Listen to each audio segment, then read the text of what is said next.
सरकार तय किया है अपने देश की स्कूली बच्चों को भी वैश्विक स्तर की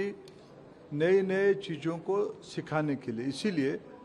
कंप्यूटेशनल थिंकिंग और आर्टिफिशियल इंटेलिजेंस को हमने पिछले दिनों में भी कहा था, 26-27 एकेडमिक ईयर में हमने पढ़ाई शुरू कर देंगे। AI in education and AI for education, ये दोनों लक्ष्य को पूरा करने के लिए सीबीएसई ने आज स्टैंडर्ड 3 से 8 तक टीचर्स हैंडबुक, पहले तो कैरिकुलम, टीचर्स हैंडबुक और टेक्स्ट बुक, ये दोनों विषय पे कंप्यूटेशनल थिंकिंग और एआई पे क्या होनी चाहिए, एक एक्सपर्ट एकेडमिया कमेटी के माध्यम से उसको प्रस्तुत करवाया,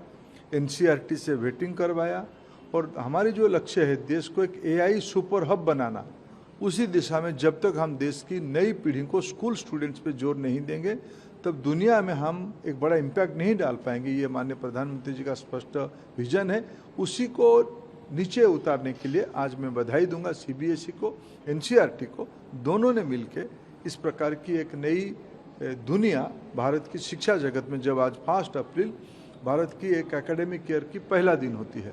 पहला दिन में टेक्नोलॉजी के बारे में इतने सारे व्यवस्था हमारी दोनों स्टैट्यूटरी अथॉरिटी ने करवाया, मैं उसके लिए उनको धन्यवाद देता हूँ। Sir, in English, the whole. Of course, see, today we have celebrated the launch of computational thinking and AI, the teaching learning material and the textbooks for class 3rd to class 8th, where this will be introduced in CBSE schools throughout the country.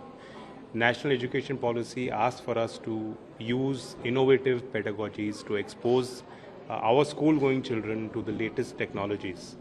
And computational thinking is a core skill that will translate into value in whichever work, whichever career